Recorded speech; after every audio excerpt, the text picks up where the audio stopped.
আসসালামু আলাইকুম। আজকে আমরা নবম দশম শ্রেণীর অনুপাত ও সমানুপাত 2 নম্বর লেকচার নিয়ে হাজির হয়েছি। প্রথম লেকচারে আমরা বেসিক আলোচনা করছি এবং উদাহরণের দুটি ম্যাথ করছি। আজকে আমরা করব অনুশীলনের ম্যাথগুলো। দেখো 1 নম্বর ম্যাথে কি বলছে, দুটি বর্গক্ষেত্রের বাহুর দৈর্ঘ্য এ ও বি মিটার, এদের ক্ষেত্রফলের অনুপাত নির্ণয় করতে বলছে। তাহলে এখানে দুটি বর্গক্ষেত্রের বাহুর দৈর্ঘ্য দেওয়া আছে।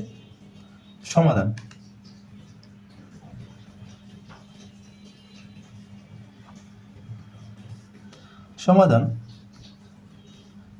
মনে করি বর্গক্ষেত্রের ক্ষেত্রফল সূত্র কি? বর্গক্ষেত্রের ক্ষেত্রফলের সূত্র হচ্ছে বাহু স্কোয়ার। এখানে দুটি বর্গক্ষেত্র দেওয়া আছে, তাহলে তাদের ক্ষেত্রফল বের করতে হবে।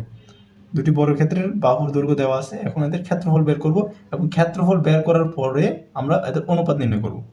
তাহলে প্রথম বাহুর দৈর্ঘ্য আমাদের তো দেওয়া আছে, প্রথম বাহুর দৈর্ঘ্য লিখি। প্রথম বর্গক্ষেত্রের, আমাকে এখানে দুটি বর্গক্ষেত্র দিছে, তো তাই এখন প্রথম বর্গক্ষেত্রের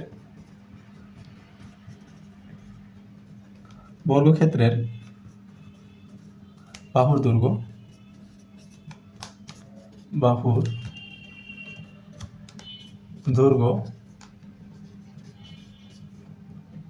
এ মিটার। প্রথম বর্গক্ষেত্রের বাহুর দৈর্ঘ্য কি দিছে? এ মিটার। সুতরাং প্রথম বর্গক্ষেত্রের ক্ষেত্রফল কি হবে? ক্ষেত্রফল হবে বাহু স্কোয়ার, অর্থাৎ এ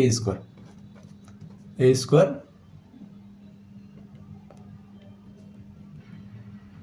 বর্গ মিটার হবে, বর্গ মিটার। আবার দ্বিতীয় বর্গ ক্ষেত্রের বাহুর দৈর্ঘ্য কি দেওয়া আছে? B metre.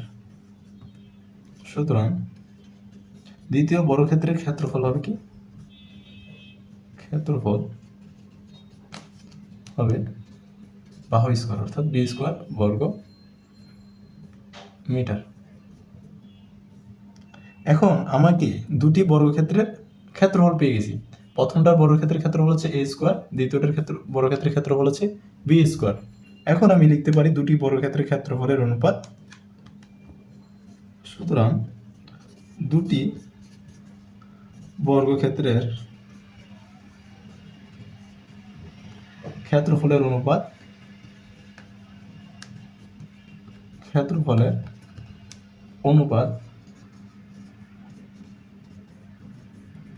কি হবে? এ স্কোয়ার অনুপাত বি স্কোয়ার। এটা হচ্ছে কি আমার আনসার। সুতরাং আনসার কি হবে? আনসার হবে এ স্কোয়ার অনুপাত বি স্কোয়ার। এটা হচ্ছে আমাদের 1 নম্বর ম্যাথ।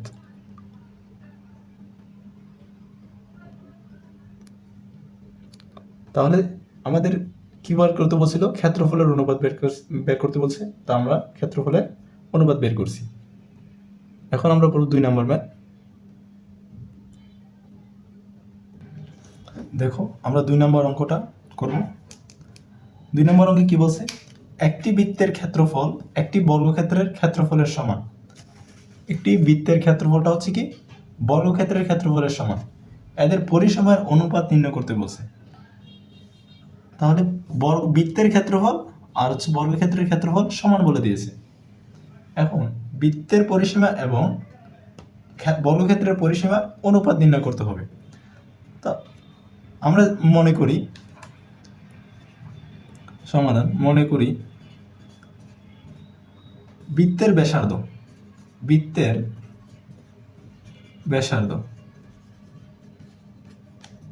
আর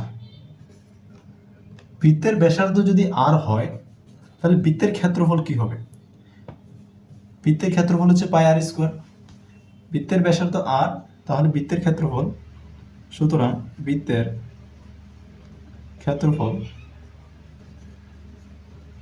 হচ্ছে পাই আর স্কোয়ার। আবার বর্গক্ষেত্রের ক্ষেত্রফল নির্ণয় করি। আবার বর্গক্ষেত্রের বাহুর দৈর্ঘ্য এ একক।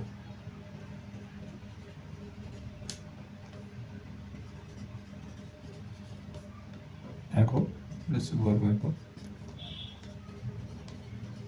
তাহলে বর্গক্ষেত্রের বাহুর দৈর্ঘ্য কি ধরছি? এ একক।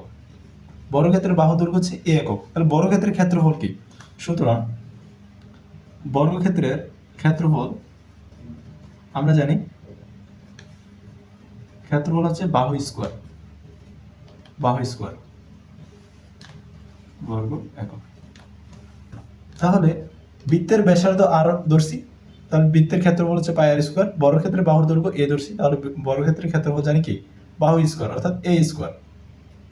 এখন আমাকে প্রশ্ন কি বলে দিছে যে বৃত্তের ক্ষেত্রফল এবং বর্গক্ষেত্রের ক্ষেত্রফল কি সমান।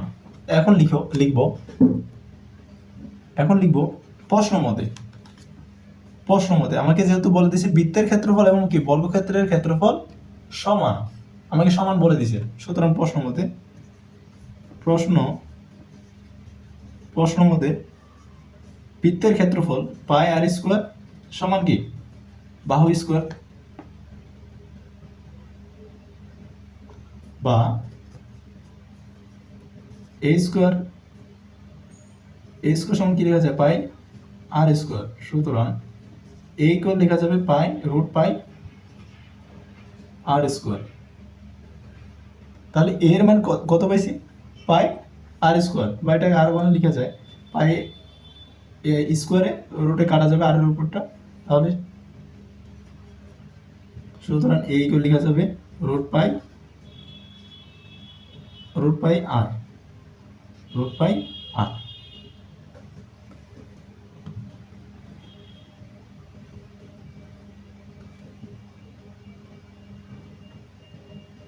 তাহলে আমরা এখন কিসের মান পাইছি? এ এর মান পাইছি। তো আমাদের তো এ এর মান বের করতে বলা নাই, আমাদেরকে অনুপাতটা বের করতে হবে। তাহলে দেখো আমাদের তো এ এর মান বের করতে বলা নাই, আমাদেরকে বের করতে বলছে পরিসীমা। তাহলে আমাদেরকে পরিসীমার যে অনুপাত সেটা বের করতে হবে। আমরা এই জায়গাটা বাকি জায়গাটা এদিকে করব, এখানে করব। তাহলে বৃত্তের পরিসীমা কি? একটা বৃত্তের পরিসীমা, এটা হচ্ছে বৃত্ত, এখান থেকে শুরু করে এখানে আসছে, এটা হচ্ছে কি বৃত্তের পরিসীমা হবে। তাহলে বৃত্তের পরিসীমা আমরা জানি পাই আর স্কোয়ার বৃত্তের, সুতরাং বৃত্তের পরিসীমা হচ্ছে 2 পাই আর। বৃত্তের পরিসীমা হচ্ছে 2 পাই আর। বর্গক্ষেত্রের পরিসীমা, সুতরাং বর্গ ক্ষেত্রের পরিসীমা কি? বর্গক্ষেত্রের পরিসীমা হচ্ছে 4a। বর্গক্ষেত্রের পরিসীমা হচ্ছে 4a। এখন আমরা এ এর মান কত পাইছি? এখানে এ এর মান পাইছি রুট পাই আর। এখন বর্গক্ষেত্রের পরিসীমার ভিতরে রুট পাই আর বসা দিই এর জায়গায়, তাহলে কি হবে? 4 রুট পাই ইন্টু আর। এখন দেখো আমরা বৃত্তের পরিসীমাও পেয়েছি, আবার কি বর্গক্ষেত্রের পরিসীমা পেয়ে গেছি। এখন আমরা বৃত্ত পরিসীমা এবং বর্গক্ষেত্রের পরিসীমার অনুপাত নির্ণয় করব। সুতরাং বৃত্ত ও বর্গক্ষেত্রের পরিসীমার অনুপাত কি? অনুপাত হচ্ছে 2 পাই আর অনুপাত 4 রুট পাই আর। এটা লেখা যায় এভাবে 2 পাই আর বাই হচ্ছে 4 রুট পাই আর। এখানে ভেঙে লিখলে এই যে 2কে 2 দ্বারা ভাগ যায়, আবার কি 4কে 2 দ্বারা ভাগ যায়, তাহলে থাকবে কি আমাদের পাই আর বাই 2 রুট পাই আর। এখানে আরে কাটা যাবে, তারপর তাহলে থাকবে হচ্ছে pi by two root pi. এখন এই পাইয়ের জায়গা বদলে আমরা লিখতে পারবো root pi into root pi. Root pi into root pi গুণ করলে পাই পাওয়া যাবে, তাহলে টু রুট পাই। এখন দেখো উপরে রুট পাই নিচে রুট পাই কাটা যাবে, তাহলে থাকতেছে কি রুট পাই বাই টু। সুতরাং এটা হচ্ছে কি পাই অনুপাত 2। তাহলে এটা হচ্ছে আমাদের আনসার।